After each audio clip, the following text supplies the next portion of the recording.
think it's kind of a crazy coincidence that in the span of just 1 month, I'm going to be covering 2 different movies that both feature characters learning Shakespeare in local theater productions. You know, I started out this video with the intention to do a movie review just like my last few videos, but as I was writing the script, I realized there's probably a more interesting angle to take. So stay tuned as I go over the movie Sing Sing and explain how it presents the complex humanity in its prison inmate characters. Sing Sing is a 2024 film directed by Greg Kwedar. It's about a group of prison inmates who are part of the inmate drama program. We follow main character John Divine G. Whitfield, played by Colman Domingo, as he organizes and puts on this year's play, and we watch him deal with the trials and tribulations that come from both being a prison inmate as well as having to go through his parole hearings. This movie is about a lot of things, and while I do think that it definitely is about healing through art, that's not the only thing that I'm going to be focusing on during this review, and it's not just because I would eventually run out of thumbnail ideas.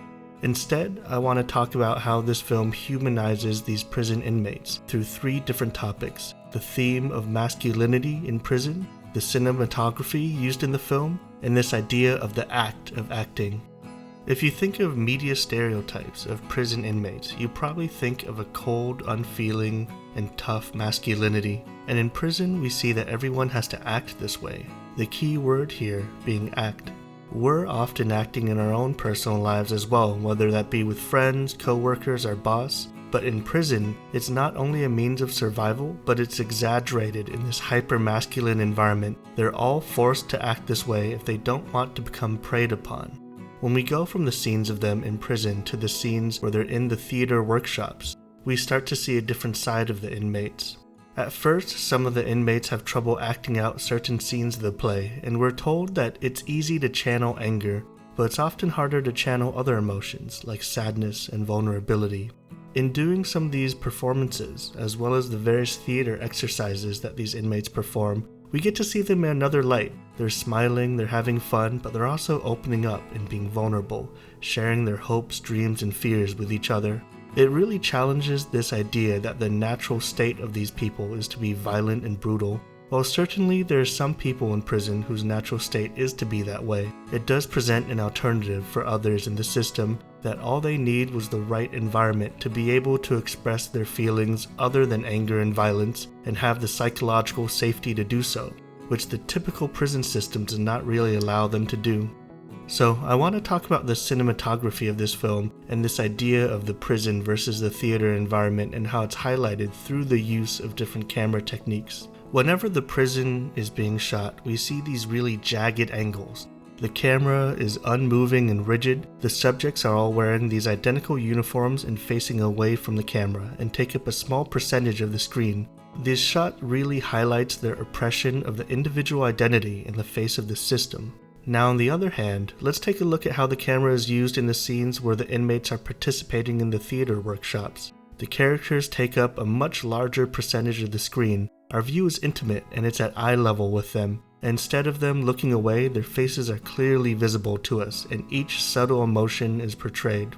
The camera movement itself is shaky and there's a noticeable film grain, which gives it this very personal feeling. In the shots of the prison, I would summarize it as we're seeing the inmates through the prison bars as dehumanized objects, but in the shots of the drama program, we get to see them as if we're sitting down beside them and engaging in conversation. Alright, so hold on for a second because we're about to get a little bit meta here. Much of this movie is watching the inmates speak out monologues, whether that be for the play itself or from them talking about their own lives. They open up about their families, their kids, and their life before prison, and it's all very heartfelt and it feels real. Usually in other films we would then say that this means that they're exceptionally good actors. But there's a pivotal scene in this film where John Whitfield is at his parole hearing, and he's making a really convincing and impassioned plea of forgiveness for his crime of murder, and he gets questioned about his involvement in the theater program. He gets questioned about whether this plea that he's doing is all an act, rehearsed in order to gain the parole board's sympathy. And he has a pretty interesting response, which is that acting is not an inauthentic way of pretending to be someone else, but rather about channeling the real emotions that you have into playing a character. I think that's certainly true. When actors are required to cry on stage, for example, one of the most common ways to achieve this is by drawing on real-life events of grief and sadness. So, why do I bring this up? In 1996, the RTA, or Rehabilitation Through the Arts program, was founded by Catherine Watkins in Sing Sing Correctional Facility. It started off as a group of men who wanted to organize a theater production for the prison and evolved into a program to train inmates in theater, music, dance, visual arts, writing, and poetry.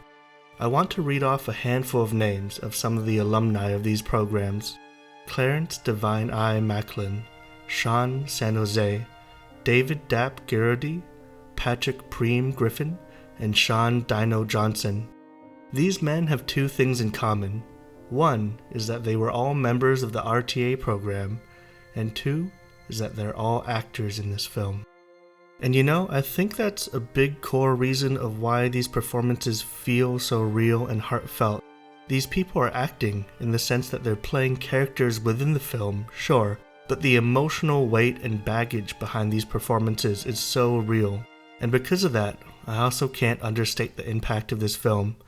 If you saw this and felt any emotion, I think it forces you to see these inmates as people. It humanizes them, and it proves that despite what happened in the past, they're still able to provide something meaningful. And I think that's a really beautiful thing. So through the theme of challenging this idea of cold, unfeeling masculinity, through the visual cinematography, and through this idea of the real-life emotion through acting performances, I think this movie is then able to really humanize these characters. Well, at this point they're not even characters, we're able to humanize these real-life people. Sing Sing is currently doing a gradual rollout in theaters, so keep an eye out to see when it'll be playing at a theater near you soon. If you saw this film, let me know what you thought, and please subscribe if you want to see more movie reviews and analysis like this.